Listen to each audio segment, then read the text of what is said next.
فضا میں چھائی دھند نے کراچی ایئرپورٹ کو پوری طرح اپنی لپیٹ میں لیا ہوا تھا۔ ویٹنگ ایریا میں بیٹھے ولی نے کوٹ کی جیب سے موبائل نکالتے کوف سے سر جھٹکا اور کسی کو کال ملائی۔ ابھی رنگنگ ہو ہی رہی تھی کہ اسے وہ دونوں سامنے سے آتی دکھائی دیں۔ موبائل بند کر کے جیب میں رکھتا وہ ان کی جانب تیزی سے بڑھ گیا۔ ماموں ماموں میں آ گئی، خوشی سے چیختی چلاتی امل اس سے لپٹ گئی۔ ارے بھائی دیکھو تو، ماموں کی جان آ گئی ہے، میری رانی بیٹی، میری گڑیا۔ وہ اسے جھولی میں اٹھائے مسکراتا ہوا اس کے گال سہلانے لگا۔ اگر ماموں بھانجی کے ایموشنل سین ختم ہو گئے ہوں تو ادھر بھی نظر کرم فرما لیجیے۔ آپ کی بھانجی کی طرح میں بھی آپ کی اکلوتی ہی بہن ہوں۔ وہ بیزاری سے ان دونوں کا لاڈ دیکھ کر گویا ہوئی۔ ولی نے ہنسی روک کر اس کی پیشانی چومی اور دونوں کو حصار میں لیتا ہوا باہر کی جانب بڑھ گیا۔ بھیڑ سے گزرتے اسے کوئی الہام ہوا تھا۔ امل کو نیچے اتارتا وہ واپس پیچھے کی جانب بھاگا۔ امل اور محمل اس کو پکار رہی تھیں، پر وہ رکا نہیں۔ ہر گزرتے فرد نے اس آدمی کو دیکھا جو بھیڑ کو چیرتے ہوئے بھاگ رہا تھا۔ دیکھتے ہی دیکھتے وہ ایک جگہ رک گیا۔ ارد گرد نظریں گھماتا وہ کسی کو ڈھونڈ رہا تھا۔ گہرے سانس لیتا وہ گھٹنوں پر ہاتھ رکھ کر جھکا۔ اتنے میں وہ دونوں بھی وہاں پہنچ چکی تھیں۔ ولی بھائی، یہ کیا تھا؟ آپ کیوں اتنا بھاگے؟ میں تو ڈر ہی گئی تھی۔ اب وہ روتی صورت لیے بول رہی تھی۔ ولی نے ایک نظر اسے دیکھا، پھر ارد گرد کچھ کھوجنے لگا۔ محمل، وہ ابھی یہاں تھی، میں نے اسے دیکھا تھا۔ محمل، جب میں امل سے بات کر رہا تھا تو وہ یہاں ہی تھی، میرے پاس سے گزری تھی، میں نے دیکھا تھا، اس کی خوشبو تھی، وہ یہاں تھی محمل، میری ساریہ یہاں تھی۔ بار بار آس پاس دیکھتا وہ کسی پاگل کی طرح ایک ہی بات دہرا رہا تھا۔ ولی بھائی، وہ مر چکی ہے، آپ کی ساریہ مر چکی ہے ولی بھائی۔ کرب سے آنکھیں میچ کر وہ اسے بازو سے گھسیٹتی باہر کی جانب لے گئی۔ ولی کی نظریں پیچھے کی جانب تھیں، جیسے کچھ قیمتی چھوڑ کر جا رہا ہو۔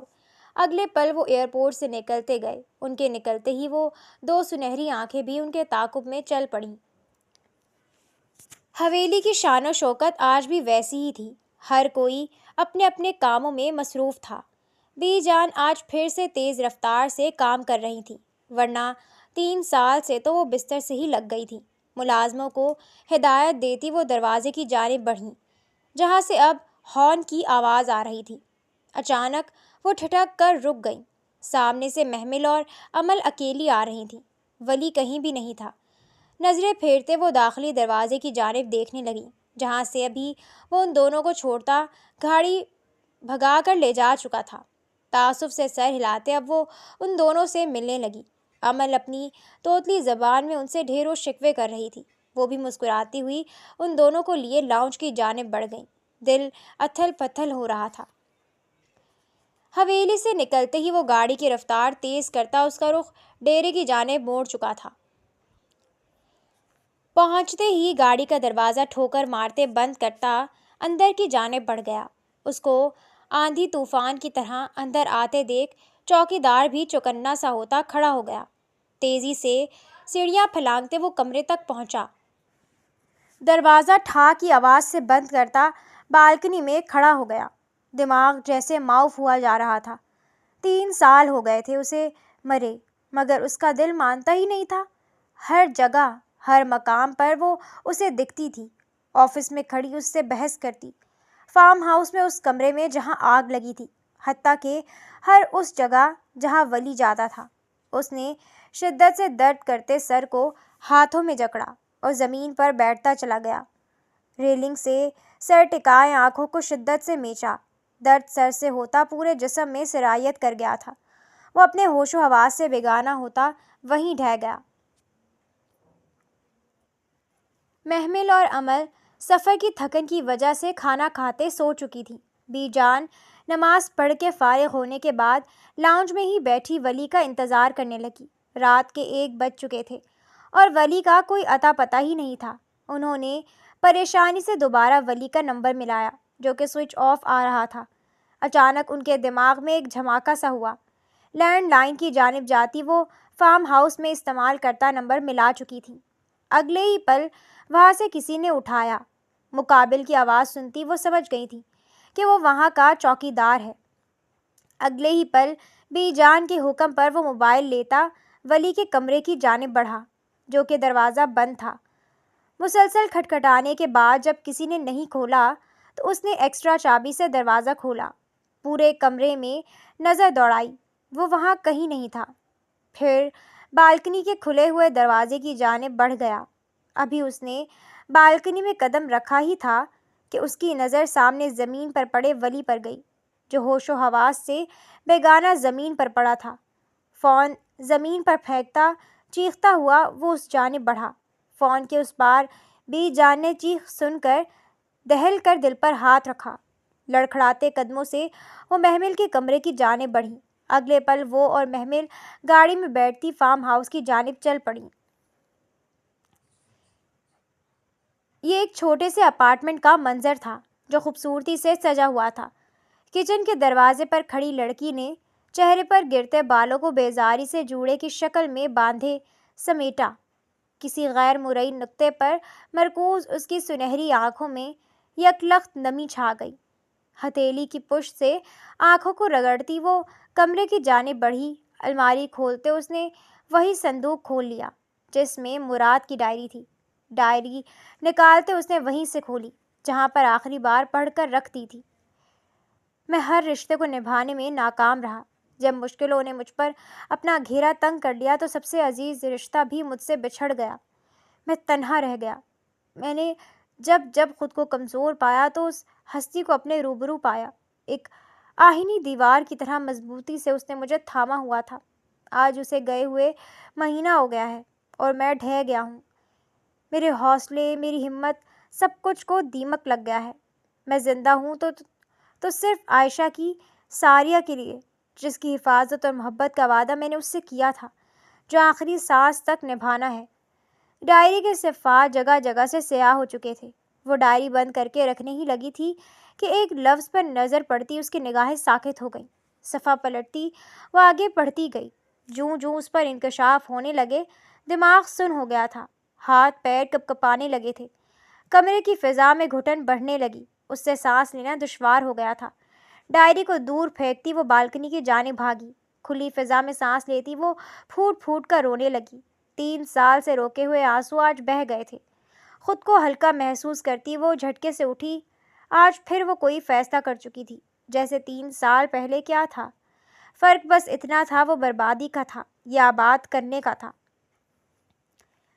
اس اپارٹمنٹ سے میلوں دور بنے اس کمرے میں لیٹے شخص کی نظریں چھت سے لٹکتے فانوس پر جمی تھیں۔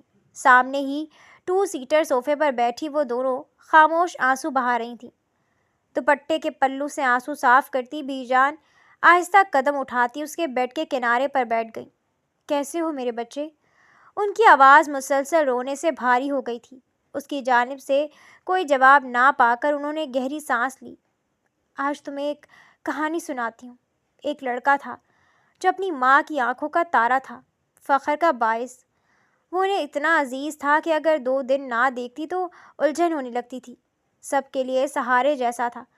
وہ اپنے ابا کا بازو اور بھائی کا غم گسار، بھابھی کے لیے اپنے بھائیوں سے زیادہ عزیز اور ایک لڑکی کے لیے چلتی سانسوں کا سبب، سب اس کے دم سے تھا۔ وہ ہنستا تھا تو غم بھولنے لگتے تھے، چپ ہو جاتا تھا تو گھٹن ہونے لگتی تھی۔ سب ٹھیک تھا۔ پھر ایک دن اسے ایک لڑکی ملی، وفا اور محبت سے گندھی۔ اس عورت سے اسے عشق ہو گیا۔ اس کی سنہری آنکھوں میں وہ اپنا عکس ڈھونڈنے لگا۔ وہ اسے اتنی عزیز ہو گئی کہ وہ بھول گیا کہ اس کے انتظار میں ایک عورت بیٹھی ہے۔ ایک دن وہ لڑکی اپنی خالہ کے گھر آئی۔ وہ اس کی بہن کا سسرال بھی تھا۔ خالہ سے ملتی وہ اپنی بہن کے کمرے کی جانب بڑھی۔ اندر سے آتی لڑنے کی آوازیں سن کر دروازے پر ہی رک گئی۔ وہ آوازیں اس کی بہن اور بہنوئی کی تھیں۔ تم کم عقل عورت ہو، تمہیں کیا معلوم کہ کس کو کیسے مٹھی میں کرنا ہے؟ وہاں مراد ایک لڑکی سے محبت کر چکا ہے، 2 دن تک نکاح بھی کر لے گا۔ کہہ رہا تھا کہ وہ ثانیہ کے جذبات کو ٹھیس نہیں پہنچانا چاہتا، اس لیے میں اس کی اور ثانیہ کی شادی کی بات کروں بابا سے۔ وہ ثانیہ سے پہلی شادی کرے گا اور اس شہر والی سے دوسری۔ میں نے لڑ جھگڑ کر اسے اس بات پر راضی کیا ہے کہ وہ صرف اس شہر والی سے شادی کرے، باقی میں سنبھال لوں گا۔ لیکن مہروز، اس کے یہ کرنے سے کیا ہوگا؟ میری بہن تو اس کے نام پر بیٹھی رہ جائے گی۔ اس نے ماتھا مسلتے اپنا نقطہ نظر بیان کیا۔ ارے بھولی بیوی، سمجھا کرو نا، وہ شادی کرے گا اور میں یہ بات بابا کو بڑھ چڑھ کر بتاؤں گا۔ وہ غصے میں آ کر اسے یہاں بلائیں گے، پھر آگ کر دیں گے، ساری جائیداد میری ہو جائے گی اور میرے بعد ہمارے ولید کی۔ وہ سازشی عناصر کو بیان کر رہے تھے۔ ان کی بات سے متفق ہوتی صفیہ بھی سر ہلا گئی۔ دروازے کے اس پار کھڑی اس لڑکی کے پیروں سے جان ختم ہو چکی تھی۔ اپنے آپ کو سنبھالتی وہ باہر کی جانب بڑھ گئی۔ 2 دن تک وہ لڑکی مسلسل بخار سے تپتی رہی۔ تیسرے دن کچھ حالت سنبھلی تو حویلی کی جانب بڑھ گئی، جہاں لاؤنج میں سب بیٹھے تھے۔ مہروز اور انکل آپس میں جھگڑ رہے تھے۔ بابا جان، میں نے ایک لفظ بھی جھوٹ نہیں بولا۔ آپ کا لاڈلا بیٹا مجھے 3 دن پہلے ہی بتا چکا ہے کہ وہ ثانیہ سے شادی نہیں کرے گا، کسی اور کو پسند کر چکا ہے اور اس سے نکاح بھی کرے گا، بلکہ کر چکا ہوگا۔ ان کی بگڑتی طبیعت کو نظر انداز کرتا وہ زور زور سے بول رہا تھا۔ سامنے صوفے پر بیٹھی روبینہ بیگم نے بے یقینی سے اپنے بڑے بیٹے کو دیکھا، جو مسلسل کسی کی پرواہ کیے بغیر مراد کے بارے میں زہر اگل رہا تھا۔ وہ جو دروازے پر کھڑی تھی، اچانک سب کی نظریں خود پر محسوس کرتی ٹھٹک گئی۔ جب سب کی نظروں کے تعاقب میں پلٹی تو سامنے کھڑے 2 وجود کو دیکھ کر دیوار کا سہارا لیتی رک گئی۔ وہ دشمن جان سامنے ہی تھا، اور اس کے پہلو میں کھڑی وہ ڈری سہمی سی لڑکی، جس کی آنکھیں سنہری تھیں، اتنی خوبصورت کہ دیکھنے والا دیکھتا ہی رہ جائے۔ غصہ قابو کرتے کاظم شاہ تیزی سے مراد کی جانب بڑھے۔ اس سے پہلے کوئی کچھ سمجھتا، ایک زوردار تھپڑ اس کے چہرے کی زینت بن چکا تھا۔ وہ ڈری سہمی سی لڑکی مزید خوفزدہ ہو گئی۔ مراد نے بے یقینی سے اپنے سامنے کھڑے وجود کی جانب دیکھا۔ اب یہاں کیا لینے آئے ہو مراد؟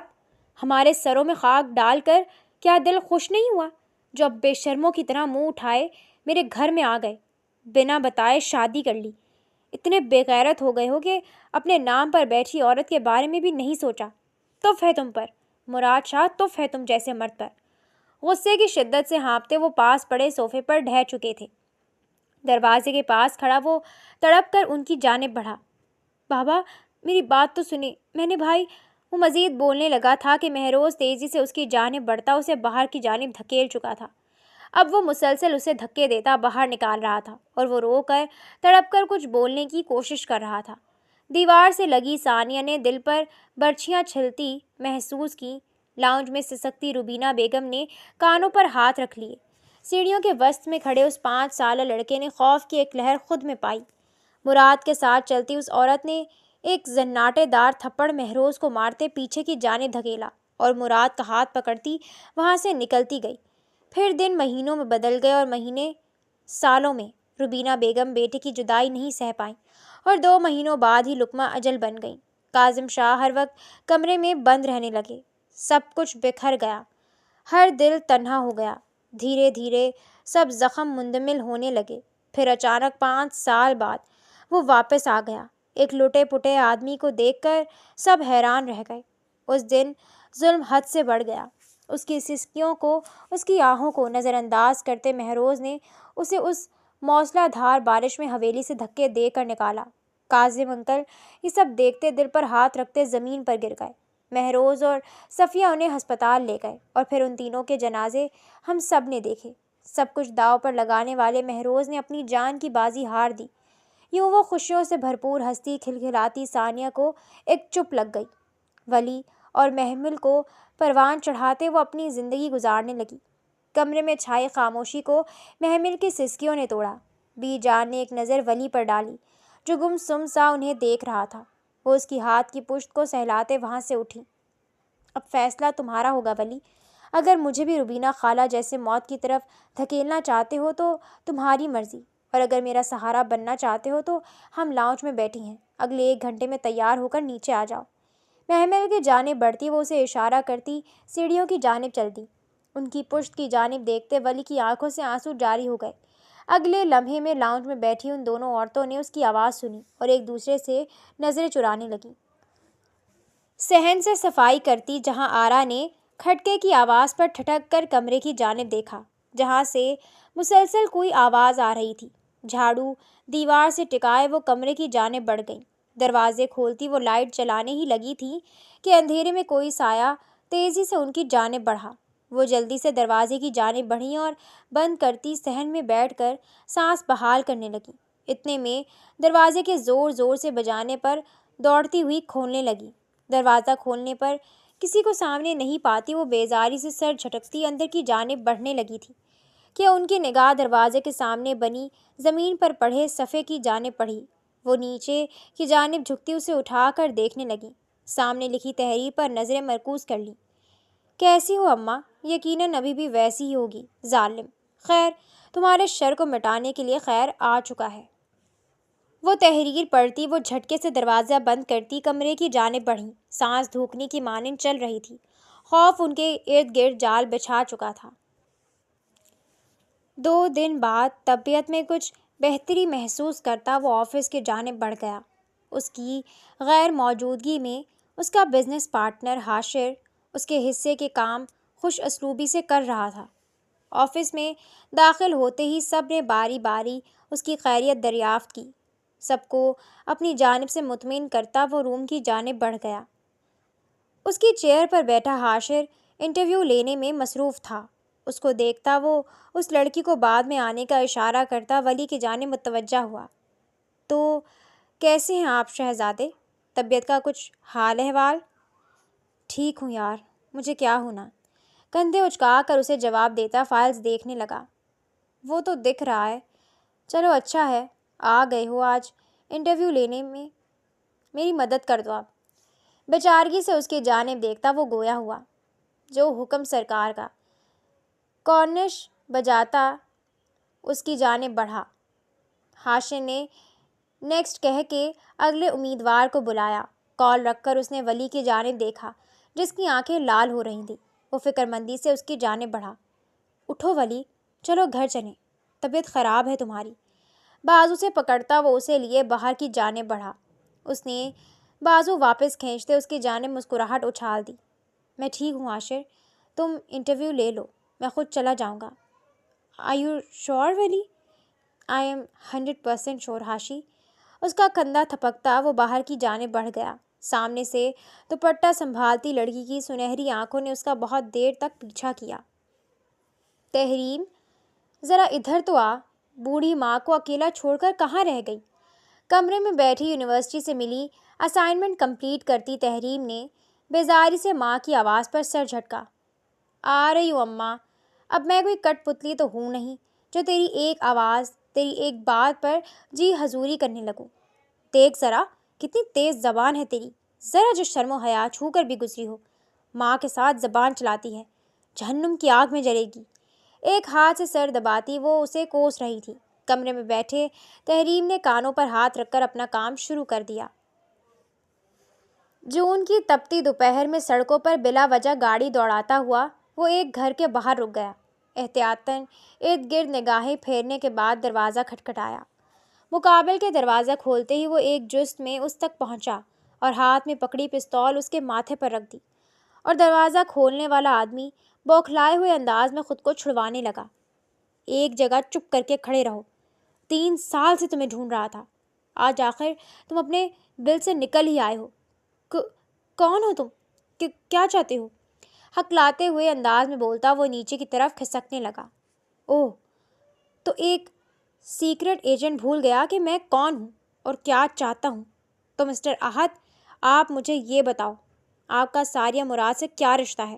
آپ دونوں نے اچھی پلاننگ کی تھی، مگر شاید آپ کی عقل آپ کو مات دے گئی۔ کیا آپ نہیں جانتے کہ شارٹ سرکٹ سے لگی آگ اور پیٹرول چھڑک کر لگائی گئی آگ میں بہت فرق ہوتا ہے؟ دیکھو، جو کوئی بھی ہو، تم سیدھے سے مدعے پر آؤ۔ اگر آپ بھول گئے ہیں تو آپ کو یاد دلاتا چلوں کہ آج سے 3 سال پہلے جس فارم ہاؤس میں آپ نے اور آپ کی ساتھی نے پیٹرول چھڑک کر آگ لگائی تھی وہ میرا ہی ہے، جس کے نتیجے میں ایک لاش ملی تھی اس کمرے سے۔ مگر افسوس کے ساتھ کہنا پڑ رہا ہے کہ وہ لاش آپ کی ساتھی کی نہیں تھی، وہ جس کی تھی وہ کوئی اور لڑکی تھی جس کو مرے ہوئے 2 ماہ بیت چکے تھے۔ اور سب معاملات میں تو آپ بڑے تیز نکلے، مگر اس چیز میں دھوکہ کھا گئے کہ جس کا فارم ہاؤس ہے اس کے کافی دشمن ہیں۔ اس کے گھر کے آس پاس باہر کہیں بھی کیمرے لگے ہو سکتے ہیں جن کی ریکارڈنگ یہ واضح دکھا رہی ہے کہ وہاں سے کودتی ایک لڑکی اور ایک ماسک پہنے لڑکا کچھ دیر بات کرنے کے بعد غائب ہوئے ہیں۔ سرد لہجے میں کہتا وہ اس کی ریڑھ کی ہڈی میں سنسناہٹ دوڑا گیا۔ چلو اب تم بتاؤ، کچھ بتانا چاہتے ہو یا اوپر پہنچنا زیادہ ضروری ہے؟ میں تمہیں سب بتاؤں گا، لیکن پہلے سر پر سے پستول ہٹاؤ۔ مجھے تم سے کچھ بھی نہیں جاننا، مجھے بس ایک بات بتاؤ، ساریہ مراد کدھر ہے؟ کہاں ہے؟ کون سی جگہ ہے؟ کون سے شہر میں ہے؟ اس کے بعد تمہاری جان بخشی کر دوں گا۔ وہ آپ کے ارد گرد ہیں، وہ آپ کی زندگی میں نہیں ہے، باقی وہ آپ کی زندگی کے ہر پہلو میں اتنا ہے کہ آپ خود کو نہیں جانتے جتنا وہ جانتی ہے۔ آپ کہاں ہوتے ہو اسے معلوم ہے، آپ نے کہاں جانا ہے وہ یہ بھی جانتی ہے۔ وہ کوئی عام نہیں ہے، وہ خاص ہے، لیکن جب بدلہ لینے پر آتی ہے تو اس جیسا ظالم کوئی نہیں۔ ایک ہاتھ اس کے کندھے پر رکھتا، اگلے پل وہ اس سے پستول کھینچتا اسی پر تان چکا تھا۔ میں ایک تربیت یافتہ ایجنٹ ہوں ولی شاہ، اگر میں تمہارے سامنے کچھ نہیں کر رہا تو اس کا یہ مطلب نہیں ہے کہ میں کمزور ہوں، اس کا مطلب ہے کہ تم ساریہ کو عزیز ہو اور ساریہ مجھے عزیز ہے، اس لیے آئندہ احتیاط کرنا۔ مسٹر ایک دھکا دے کر باہر نکلتا اس کے چہرے پر دروازہ بند کر دیا، جبکہ ولی کی بازگشت میں صرف ایک ہی آواز گونج رہی تھی، تم ساریہ کو عزیز ہو۔ وہ اس سے پوچھنا چاہتا تھا، ساریہ کو کب سے ولی شاہ عزیز ہو گیا؟ محمل اور عمل کو لیے وہ شاپنگ کرنے مال آیا ہوا تھا۔ وہ دونوں 2 گھنٹوں میں اسے گھما گھما کر چکرا چکی تھیں۔ اب کسی سیاہ سوٹ کو دیکھتی محمل اس دکان کی جانب بڑھی۔ عمل کو اٹھائے ولی نے سر پیٹا۔ محمل، گڑیا، آپ یہ لے کر کیفیٹیریا میں آ جائیں، تب تک میں عمل کو کچھ کھلا دوں۔ ولی کی بات پر وہ سر ہلاتی اندر کی جانب بڑھ گئی۔ وہ دونوں بھی باتیں کرتے آگے کی جانب چلتے گئے۔ سوٹ کو پیک کرواتی محمل کا پیر کسی ڈمی کے ساتھ اٹکا۔ ابھی وہ گرتی ہی کہ کسی لڑکی نے اس کو تھام لیا۔ وہ شکر کا کلمہ پڑھتی سر اٹھاتی سامنے کی جانب متوجہ ہوئی۔ جو منظر اس نے دیکھا وہ کسی کو بھی جامد کر سکتا تھا۔ سنہری آنکھوں والی وہ لڑکی مسکراتی ہوئی اس سے خیریت پوچھ رہی تھی۔ محمل اس کا ہاتھ پکڑتی اسے سائڈ پر لے گئی۔ ساریہ نے فکرمندی سے اس کا گال تھپکا۔ وہ اس کی سنہری آنکھوں میں جھانک رہی تھی۔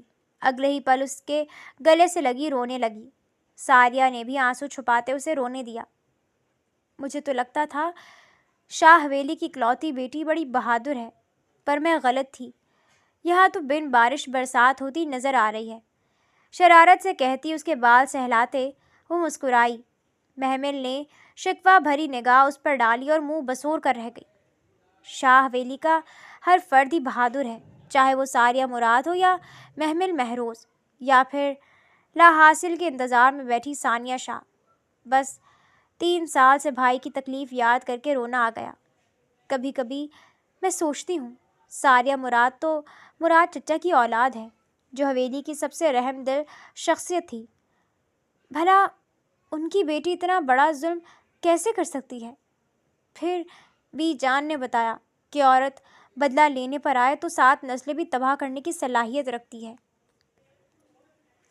ہم سب کہتے رہے ساریہ مر گئی ہے، مگر دل ہی دل میں ہم سب یہ جانتے تھے کہ آپ زندہ ہیں اور بہت جلد ہماری زندگیوں میں چھایا اندھیرا ختم کرنے آئیں گی۔ اب وہ اس کے ہاتھ تھامے پرجوش سی باتیں کر رہی تھی۔ اس سے پہلے وہ کوئی جواب دیتی، پشت کی جانب سے آتی آواز سن کر پتھر کی ہو گئی۔ محمل، گڑیا، آپ کہاں آ گئی؟ میں کب سے آپ کو ڈھونڈ رہا ہوں۔ وہ فکر مند سا وہیں کھڑا بول رہا تھا۔ ساریہ محمل کے گلے لگتی اس کے کان میں سرگوشی کرتی بنا پیچھے دیکھے مخالف سمت بڑھتی چلی گئی۔ بس بھائی، وہ میری دوست مل گئی تھی تو پتہ نہیں چلا باتوں میں وقت کا۔ جبراً چہرے پر مسکراہٹ لیتی وہ اس کی جانب بڑھی۔ ولی نے بغور اس کے چہرے کا جائزہ لیا، جو اندرونی خلفشار کا عکس پیش کر رہی تھی۔ وہ بنا کوئی بات پوچھے اس کا ہاتھ تھامے آگے بڑھ گیا۔ کوئی چیز بچھڑ جائے ہاتھوں سے، چھوٹ جائے تو اس کا کوئی نعم البدل نہیں ہوتا۔ ہم اس کے بچھڑنے کے دکھ کو سنبھال کر دل کے کسی خانے میں مقید رکھتے ہیں۔ راکنگ چیئر پر جھولتا اس کا وجود ابھی تک بے یقینی کی کیفیت میں تھا۔ احد کی باتیں دماغ میں گونج رہی تھی۔ وہ ساریہ کو 3 سال سے ڈھونڈ رہا تھا، مگر وہ ہمہ وقت اس سے 2 قدم آگے ہی رہی تھی۔ کبھی بھی وہ اسے ڈھونڈ نہیں پایا۔ پھر اس نے خود سے عہد کر لیا، جس دن وہ اسے ملے گی سب حساب برابر کرے گا۔ دماغ میں گھومتی سب باتوں کو نظر انداز کرتا وہ فائلز کھولے کام کرنے میں مصروف ہو گیا۔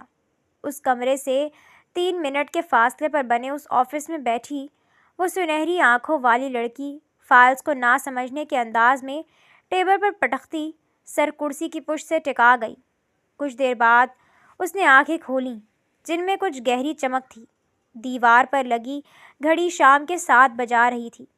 میز پر رکھا پرس اٹھاتی، ماسک لگاتی وہ آفس کا مین گیٹ عبور کر چکی تھی۔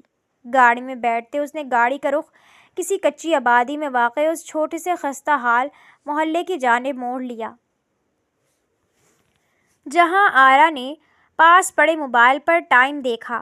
رات کی تاریکی نے ہر چیز کو اپنی لپیٹ میں لے لیا تھا، اور تحریم ابھی تک یونیورسٹی سے نہیں آئی تھی۔ انہوں نے اس کا نمبر ڈائل کیا، ابھی ملانے ہی والی تھیں کہ دروازہ زور سے بجایا گیا۔ وہ دوپٹہ سنبھالتی دروازے کی جانب بڑھیں۔ چٹخنی گراتی وہ تحریم کو سنانے ہی لگی تھی کہ سامنے نظر پڑتی وہ جم سی گئیں۔ سرخ و سفید رنگت پر سنہری آنکھیں لیے وہ لڑکی جس کے ہونٹوں پر مسکراہٹ تھی۔ اندر آنے کا نہیں کہو گی اماں؟ جہاں آرا کو قدم پیچھے لیتے دیکھ وہ پر اصرار سا مسکرائی۔ انہوں نے کچھ بولنے کی کوشش کی، مگر آواز حلق میں ہی اٹک کر رہ گئی تھی۔ آنکھیں پھٹنے کے قریب تھیں۔ وہ 2 قدم مزید اٹھاتی ان کے قریب پہنچ آئی۔ تو جانتی ہے اماں، جب تو مجھ پر ظلم کرتی تھی تو مجھے یقین ہو جاتا تھا کہ ایک دن ایسا بھی آئے گا جب میں تجھے دیکھوں گی تو تیری سانس خشک ہونے لگے گی، تو خوف سے کانپے گی، اور میں بس یہ منظر خوشی سے دیکھوں گی۔ اب وہ واپس کی جانب بڑھ رہی تھی۔ اس کے اٹھتے قدم دروازے کے قریب جا کر رک گئے۔ وہ پلٹی، ایک مسکراہٹ ان کی جانب اچھالتی وہ زہر خند لہجے میں کچھ بولی تھی۔ تیرے بڑھاپے کا لحاظ کر رہی ہوں، ورنہ 2 سیکنڈ میں تو ایسی جگہ ہوتی جہاں تو سانس لینے کے لیے بھی سسکتی۔ دروازہ بند ہونے کی آواز سنتی وہ لہرا کر زمین پر گری۔ وہ کچھ بولنے کی کوشش کر رہی تھی۔ دروازے سے اندر داخل ہوتی تحریم نے پھٹی آنکھوں سے اپنی ماں کو تڑپتے دیکھا۔ وہ دوڑتی ہوئی ان کے پاس آئی۔ اب وہ ان کا سر گود میں رکھے سہلا رہی تھی، روتی ہوئی تحریم کو دیکھتی جہاں آرا کو اپنے سب ظلم یاد آئے۔ حویلی کے اس خوبصورت سے بنے کمرے میں محمل کسی سوچ میں گم بیٹھی تھی۔ امل سامنے ہی کھلونوں سے کھیل رہی تھی۔ بی جان نے ساتھ بیٹھی محمل کا کندھا ہلایا۔ کیا ہوا ہے میری بیٹی کو؟ جب سے واپس آئی ہے گمسم سی ہے۔ ہماری بلبل تو کبھی اتنی خاموش نہیں ہوتی۔ اس کا رخ اپنی جانب موڑتی پیار سے استفسار کرتی وہ اس کے گال سہلانے لگی۔ گھٹنوں میں سر رکھے محمل نے اوپر ہو کر انہیں دیکھا جو سب کے اس کے بال سہلا رہی تھی۔ بی جان، آپ وعدہ کریں، میں جو آپ کو کہوں گی آپ کسی کو بھی نہیں بتائیں گی؟ ہاں میری گڑیا، میں کسی کو نہیں بتاؤں گی، بلا جھجک بتاؤ۔ بی جان، آج مال میں ساریہ سے ملی تھی میں، وہ زندہ ہے۔ میں نے اس سے باتیں بھی کی۔ ابھی ہم باتیں کر ہی رہی تھیں کہ ولی بھائی آ گئے۔ وہ ان کی آواز سنتی مجھے روک کر چلی گئی۔ اس نے کہا تھا کہ وہ خود مل لے گی بھائی سے، کوئی انہیں نہیں بتائے گا کہ ساریہ زندہ ہے۔ وہ اپنی ہی دھن میں بولے جا رہی تھی۔ اسے اندازہ نہیں ہوا بی جان کے ہاتھ ٹھہر گئے تھے۔ خاموشی محسوس کرتے اس نے نگاہ اٹھائی۔ دروازے میں استادہ ولی کو دیکھتی وہ ایک جست میں کھڑی ہو گئی۔ ضبط سے لال ہوتی آنکھیں لیے وہ اس کو گھور رہا تھا۔ وہ تیزی سے اس کی جانب بڑھی جو کسی چھلاوے کی طرح غائب ہو چکا تھا۔ ہاتھ سر پر مارتی وہ خود کو کوسنے لگی۔ بی جان نے تعصب سے سر ہلاتے دونوں کو دیکھا اور اپنے کمرے میں بند ہو گئی۔ اندھیرے میں ڈوبے اس کمرے میں زرد رنگ کی مدھم سی روشنی پھیلی ہوئی تھی۔ جائے نماز بچھائے بیٹھی وہ عورت جو کسی سوچ میں غرق تھی، ماضی کی باتیں یاد آنے لگی تھیں۔ یہ ان دنوں کی بات تھی جب ولی کو شہر سے ڈھونڈ کر واپس لایا گیا تھا۔ 2-3 دن وہ تیز بخار میں جھلستا رہا۔ ہوش میں آنے پر بھی وہ مسلسل مراد کو پکار رہا تھا۔ آنسو ضبط کرتی ثانیہ نے فون اٹھاتے مراد کو کال ملائی۔ سارا احوال بتانے کے بعد اسے آنے کا کہا۔ مقابل نے تسلی دی اور آنے کا وعدہ کیا۔ دوسری شام وہ آ گیا تھا۔ ثانیہ نے مراد کے ساتھ اس ننھی سی لڑکی کو دیکھا جو مسلسل مراد سے کوئی نہ کوئی سوال کر رہی تھی۔ وہ بھی سر ہلاتے جواب دے رہا تھا۔ ولی سے ملنے کے بعد ساریہ اور محمل کھیلنے لگیں۔ وہ دونوں ہم عمر تھیں۔ ثانیہ نے مراد سے کوئی چیز مانگی تھی۔ اس نے اس عورت کو دیکھا جو اپنا سب ان کے لیے قربان کر چکی تھی۔ وہ گہری سانس لیتا اپنی جان سے عزیز بیٹی کو ولی کے نام سے منسوب کر چکا تھا۔ دروازے کی اوٹ میں کھڑا ولی حیرت سے یہ سب دیکھتا مسکرانے لگا۔ پھر اس شام کے بعد مراد کا کوئی اتا پتہ نہیں لگا۔ جب ولی نے کہا کہ وہ ان کی بیٹی کو لائے گا، بی جان نے بہت کچھ سوچ لیا تھا۔ وہ مراد کی بیٹی کو اس کا حق دینے لگی تھی۔ اس حویلی کی بیٹی کا حق۔ پھر سب بدل گیا۔ آگ، ساریہ، سب کچھ راکھ۔ اب اتنے سالوں بعد اس کا ذکر سنتی وہ اس کے لوٹ آنے کی دعا کرنے لگی۔ آج وہ پورے اسٹاف کی طرف چکر لگانے کا کام کر رہا تھا۔ ایک ایک کو پرکھتا وہ ٹھٹک کر رکا۔ کانوں میں ہیڈ فونز لگائے وہ لڑکی اپنے کام میں مگن تھی۔ جہاں سب اس کی ڈانٹ سننے میں مصروف تھے، وہیں وہ اس کی جانب پشت کیے بیٹھی تھی۔ Excuse me, miss, can you hear me? اس کی آواز سنتی وہ آنکھیں بند کر کے کھولتی خود کو کمپوز کرنے لگی۔ اگلے پل خود کو سنبھالتی ہیڈ فونز اتارتی وہ اس کی جانب پلٹی۔ کیا تم نے کبھی اس درد کو محسوس کیا ہے جو سانس کوئی کھینچے تو تب ہوتا ہے؟ دل ٹوٹ کر جڑتا ہے اور روح یقین اور بے یقینی کے درمیان گھومتی ہے۔ اگر کوئی آج ولی شاہ سے پوچھتا کہ سانس رکنا کس کو کہتے ہیں تو وہ اس لمحے کو نامزد کر دیتا۔ ایک ہاتھ کرسی کی پشت پر رکھتا وہ سانس بحال کرنے لگا۔ اس نے 1000 بار سوچا تھا کہ وہ اسے ایک دن مل جائے گی، پر کبھی یہ نہیں سوچا تھا کہ جب وہ سامنے آئے گی تو خود کو کیسے یقین دلائے گا۔ پھر سب نے دیکھا کہ اپنے لڑکھڑاتے قدم سنبھالتا وہ آفس سے نکل گیا۔ پیچھے کھڑی ساریہ نے آنکھوں میں آئی نمی کو پیچھے دھکیلا اور کرسی پر ڈھہ گئی۔ بی جان اور محمل کچن میں کھڑی کھانا بنا رہی تھیں کہ اتنے میں کسی کے تیز قدموں کی آواز سنتی باہر کی جانب بڑھ گئی۔ ولی ماتھے سے پسینہ صاف کرتا خود کو سنبھالتا کمرے کی جانب بڑھ رہا تھا۔ محمل اس کی جانب بڑھنے لگی تھی کہ بی جان نے بازو سے تھام کر روک لیا۔ وہ آج اسے دیکھ کر آ رہا ہے محمل، یوں سمجھو ولی شاہ معجزہ دے کر آ رہا ہے، اسے چھوڑ دو۔ ان دو عورتوں نے ولی کی خوشیاں دائمی ہونے کی دعا کی، ایک ایسی دعا جو مقبول ہو گئی۔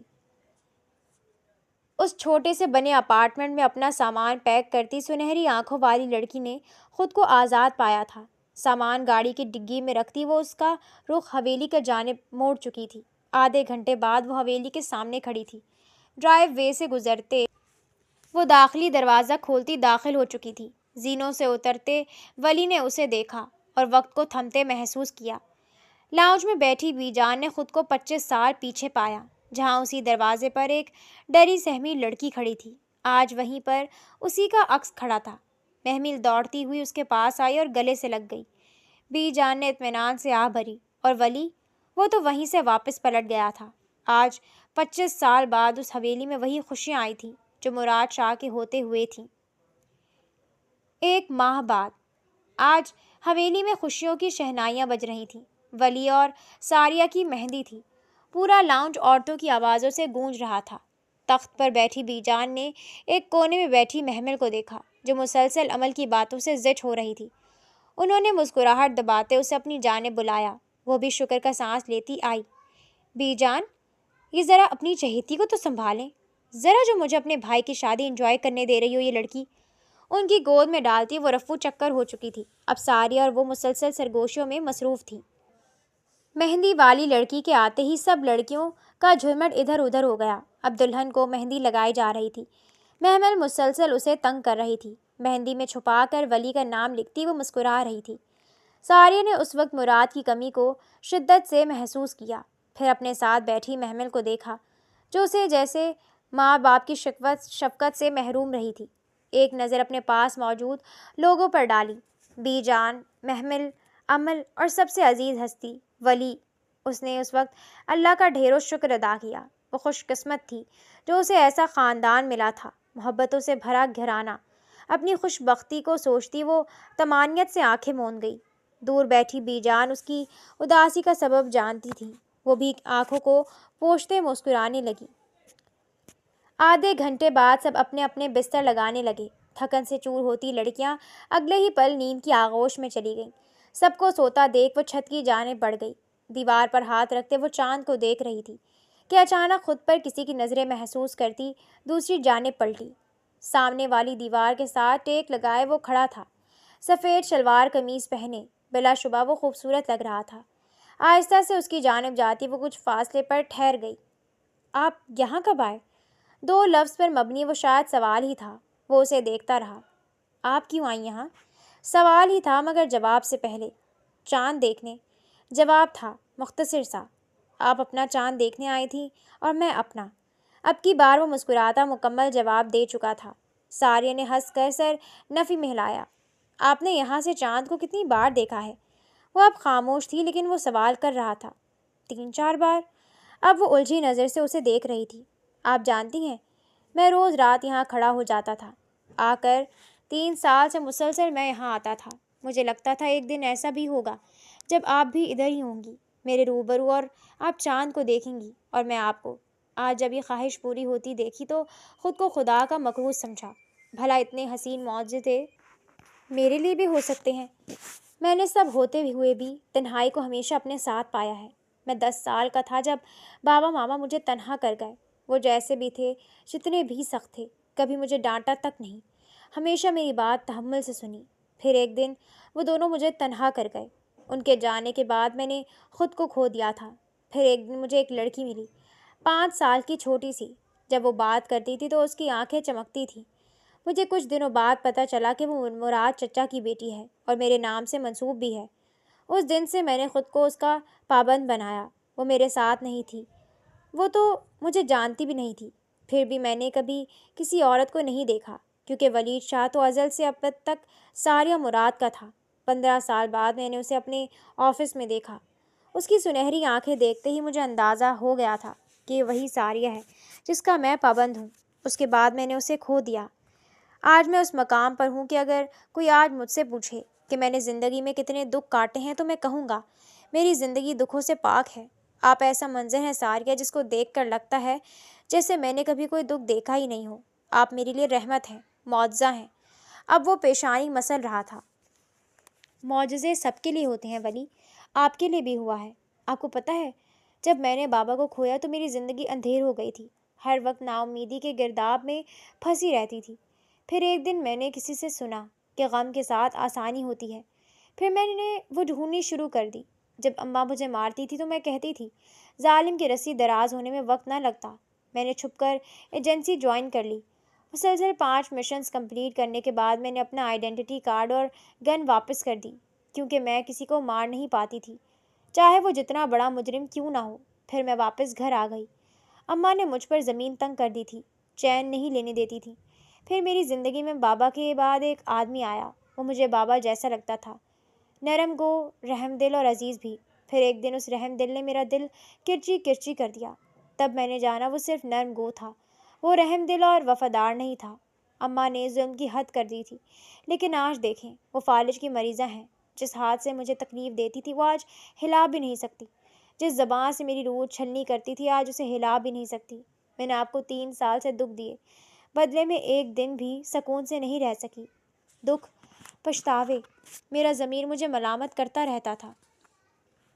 میں نے خود کو کاموں میں مصروف کر لیا، ضمیر کی آواز کو چپ کروا دیا۔ مگر پھر میں نے جانا آوازیں تو چپ ہو جاتی ہیں، کسی کے آنسو تعمر پیچھا کرتے ہیں۔ پھر میں نے فیصلہ کیا کہ آپ کو آپ کی ساریہ لوٹا دوں گی، شاید مجھے سکون مل جائے۔ آج دیکھیں میں خوش ہوں، پرسکون ہوں۔ آج میں نے اپنے بابا کی خواہش پوری کر دی ہے۔ آپ کو پتہ ہے ان کی ڈائری کے آخری صفحے پر لکھا تھا کہ اگر ان کی ساریہ کا مقدر ولی ہوا تو وہ اس دنیا کے سب سے خوش قسمت انسان ہوں گے۔ انہیں آپ اپنے جیسے لگتے تھے، خلوص والے، بہادر، وفادار اور سب سے بڑھ کر ان کے لاڈلے بھتیجے۔ وہ دھیمے لہجے میں بولتی اسے دیکھنے لگی۔ بس بس، آج ایموشنل باتیں ہی کریں گی یا مجھے مہندی بھی دکھائیں گی؟ وہ تھوڑا آگے بڑھا، اس نے بھی مہندی لگائی، ہاتھ آگے کر دیے۔ تقریباً 10 منٹ بعد وہ نام ڈھونڈ چکا تھا۔ چھت میں اب ان دونوں کے قہقہے گونجنے لگے۔ ان دونوں کو بلانے اوپر آتی محمل نے زیر لب نظر بد سے بچنے کی دعا کی اور ساریہ نے خود کو خوش بخت پایا تھا۔ خوش بختی اسی کو کہتے ہیں کہ کہیں کسی خاموش لمحے میں بغیر شور بغیر اعلان کوئی دل آپ کا نام لے کر خدا سے کچھ مانگ رہا ہو اور آپ اپنی زندگی میں بس یوں ہی چلتے جا رہے ہوں، یہ جانے بغیر کہ کسی کی دعا آپ کے گرد حصار بن چکی ہے۔ ولی شاہ سے کسی نے کہا تھا دعا معجزے کرتی ہے۔ اس نے دعا کی، ایسی دعا جو 7 آسمانوں کو چیر کر قبولیت کے درجے تک پہنچی۔ ساریہ مراد نے اپنے لیے آسانی مانگی جو ولی شاہ کی صورت میں اسے دی گئی۔ ثانیہ شاہ نے اپنے عزیز کی قیمتی نشانی کو ہمیشہ کے لیے اپنے پاس سنبھال کر رکھ لیا۔ وہ سب ایک مثالی خاندان تھے۔ گاؤں کے ہر بڑے چھوٹے کی زبان پر بس ایک ہی لفظ ہوتا تھا۔